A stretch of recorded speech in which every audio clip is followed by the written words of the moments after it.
بخش سوم مسابقه امشب رسیدیم. این بخش فرقی که با بخش‌های دیگه داره این هست که جز این که میتونه بگه از کی بپرسم، میتونه بگه از خودمم بپرس. قسمت‌هایی از فیلم جنگ جهانی اول ساخته جورج هیمن رو با هم دیگه میبینیم. 40 تا سوال هست، 20 تاش سینمایی است، 20 تاش طبق روال عادی برنامه. شما به فینال رسیدین، یک بار دیگه خودتون رو معرفی کنید. شماره 4 نصرالله رادش هستم، فوق دیپلم تراشکاری. شماره 5 حمید لولایی هستم، کلاس دوم، دبیرستان سوم. شماره 6 رضا عطاران، هنردوست. خب قسمت هایی از فیلم جنگ جهانی اول ساخته جورج هیمن رو با هم میبینیم.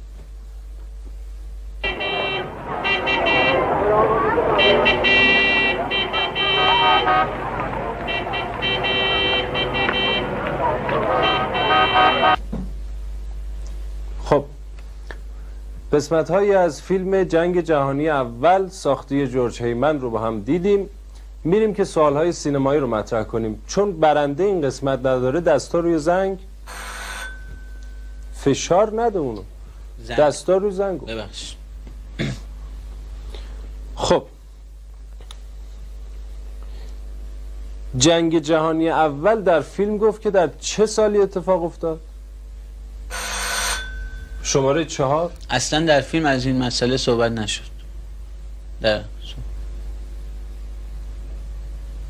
اگه صحبت نشد ما چرا میپرسیم؟ شاید تو فیلم نگفته من میپرسم. معما بوده دیگه. خنده داره. شما میدونی؟ بله. آروم گفت 1302. ممکنه تو فیلم آروم گفته باشه ولی سالشو گفته. بحث نکن. خب مردی که کلاه به سر داشت اسلحه رو کدوم دستش گرفته بود؟ دست چپ. شما میدونی؟ تو کلاش بود. شما میدونی؟ دست راست. چپ نباشه راسته دیگه. خب امتیاز نمیگیرین واسه این هیچ کدوم. زودم زنگ نزنم. خب سوالهای سینمایی تموم شد. 20 تا سوال عادی داریم. این مرحله فرقش با مراحل دیگه اینه که چراغ هم خاموش میشه. اگر سوال اشتباه بدی چراغش هم خاموش میشه. خب از کی بپرسم؟ 4. از شماره 4. دستا رو زنگ برداشت. جنگ جهانی اول دوم بود یا جنگ جهانی دوم اول؟ جنگ جهانی اول بود، جنگ جهانی دوم بود. اینی که من گفتم. جنگ جهانی اول دوم بود یا جنگ جهانی دوم اول؟ جنگ جهانی باز توضیح میده. شما توضیح واسه سوال من تکرار نکن. جنگ جهانی اول دوم بود یا جنگ جهانی دوم اول؟ جنگ باز بحث میکن توضیح. شما میدونی؟ جنگ جهانی دوم اولتر بودی. بحث نکن. جنگ جهانی دوم اول بود یا اول دوم اول بود؟ سوال باز داره بحث میکن. سوال مشکل. شما چند سالته؟ من 21 سال. اون وقت چطور با این سن کمت انقدر خوب جواب میدی؟ معلومات هم زیاده دیگه. معلومات. من بارها گفتم تو این مسابقه معلومات حرف اولو میزن. شرکت بکنید تو این مسابقه. ایشون هم با این سن کمش ببین چقدر آمادگی داره، چقدر همه رو داره درست جواب. بحثم تو این برنامه میاد نکنی. بحث کسی نکن.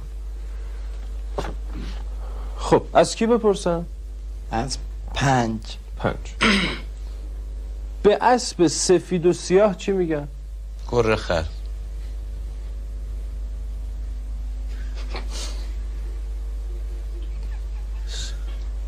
اونی که من گفتم. به اسب سفید و سیاه چی میگن؟ خر. آقا امتیاز بدیم چیکار کن؟ ممکنه شما یه چیزا زنگ نزن دیگه. ممکنه شما یه چیزی بگی که نزدیک باشه به اون چیزی که ما خواستیم ولی ما عین اون جواب رو میخوایم. حالا اینم قبول میکنیم ازش. خیلی خوب. از کی بپرسم؟ از 4. معنی خاطره چیه؟ خاطره معانی زیادی داره. یکی از معانی اون یاده، یعنی به یاد آوردن، ریممبر کردن، به خاطر آوردن، انواع اقسام معانی دیگه هم داره که خارج از این توضیح هم بگو، وقت داری تا صبح وقت. به معنی معنی خاطره چیه؟ یعنی به یاد آوردن. توضیح 2 ساعت داد. معنی خاطره چیه؟ یک کلمه است. به یاد آوردن. شما میدونی؟ یه بار دیگه سوالتون رو بگین. معنی خاطره چیه؟ آقا ما یه بار رفته بودیم تو خیابون، حل نشو، وقت داری. بعد پول پیدا کردیم، گشتیم صاحبش رو پیدا کردیم و دادیم به صاحبش. این خاطره ای بود که تموم داشت. شد. یک کلمه کوتاه توضیح بده اینجوری. شما بحث میکنی باز. شما بحث نکن با من. نگفت معنی خاطره چیه؟ در یک کلمه گفت. خاطره. معلوماتش خوب، حسودیت میشه. بحث نکن. شما نگفتید خاطره تعریف کنید. توضیح. اگه از کی بپرسم؟ از 5.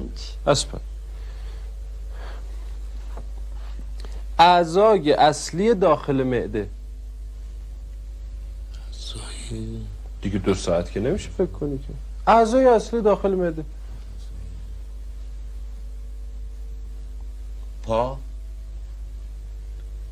دست، اعضای اصلی داخل معده میشه پا. دست، دست تو معده است. صورت، اعضای اصلی داخل معده میشه هیئت مدیره. فکر بکن، هول نشید. اون چیزی که من میگم فکر بکنی. روده، معده. تمومش گفتم جوابشو. شما چی میگی؟ روده. من جوابشو گفتم. خب از کی بپرسم؟ از خودم بپرسیم.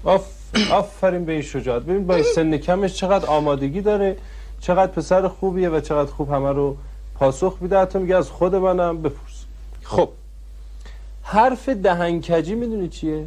یه آفرین. ببین چقدر آمادگی داره. از کی بپرسم؟ از 4. از اوراق بهادار. اوراق بهادار مثل چک. توضیح واسه من نده. از اوراق بهادار یک کلمه است. چک.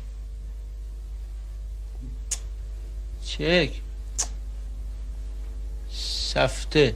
دیگه دیر شد دیگه. سفته بود. دیگه من 2 ساعت همه رو بگو و یکیش قبوله دیگه. اون نباشه چک نباشه سفته است دیگه. 2 تا گفتیم، ما فقط 2 تا گفتیم آقای. از اوراق بهادار میدونی چیه؟ سفته. تموم شد. ما گفتیم. نه اون اول. نه ما گفتیم. نه بحث نکن. اما اولی. آقای خب از کی بپرسم؟ از 5. از سیستم های پخش تلویزیون. سیستم میشه آیسی،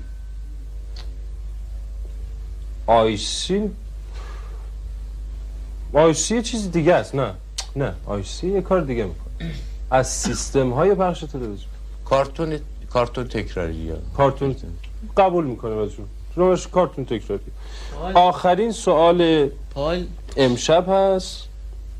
خب انقدر حضور ذهن خوبه که سوال کم آوردیم، همین یه دونه مونده. آخرین سوال هم هست. خب شما یک جمله بلند هست میگم، یه بار تکرار کنید. نه دیگه دستا رو زنگ دیگه نیست که من اول کی بپرسم؟ از کی بپرسم؟ از همون 4. خب یه جمله میگم، شما یه بار تکرارش کن. 2 دزد رفتن پی دزدیدن یک بز. اول دزد 2 بز دزدید، دوم دزد 1 بز. 2 دزد رفتن پی دزدیدن بز. اول دزد 1 دزد دزدید، دوم دزد 2 بز. 2 دزد رفتن. اینی که ادامه ند. اینی که من گفتم نبود. بحثم نکن. یه بار. نه اینی که من گفتم. شما میتونید حالا ببین چجوری میگه. 2 تا دزد رفته بودن به بز بدزدن. بعد اولیه بز دزدید. خب بگو اصلا حال نشد. دومیه یه بز. اشتباه بود. باز بر من توضیح میده. این اونی که من گفتم و گفت. 2 تا دزد رفتن بز نمیخواد بگید. این اونی که گفتم و گفت. یکیش هم کم بذاری قبول نمیکنم. بحث میکنی اذیتت میکنم. برنامه تموم شد حالتو میگیره. بحث نکن. بس. خب کم کم به پایان مسابقه امشب رسیدیم. هر سه تاشون خوب بودن، هر سه تاشون جایزه میگیرن. از هر سه دعوت میشه به برنامه فینال فینالیست های ما هم بیان. نفر یک جایزه نه دیگه زنگ نزن. نفر یک جایزه شما میگیرید، یه جایزه هم اضافی به ایشون میدیم. بیان شرکت کنید تو این برنامه، ببینید با سن کمش چقدر واقعا پسر خوبیه، چقدر دوست داشتنیه، چقدر آمادگی داشت، همه رو جواب داد. سن تو این برنامه من بارها گفتم مطرح نیست. شما هم تو این برنامه میای دیگه بحث نه. حالا برنامه بعدی که نمیذارم بیای، ولی هر وقت اومدی تو این برنامه یه وقت اتفاقی من نفهمیدم بحث با ما نکن، حواست باش. خب زنگم نزنید دیگه. آره خیلی خوب، دستو گفتم بر. خب امیدوارم از مسابقه امشب ما خوشتون اومده باشه. تا دیداری بعد، خدا نگهدار. آدرس ما تهران، صندوق پستی. به امید دیدار شما در این برنامه.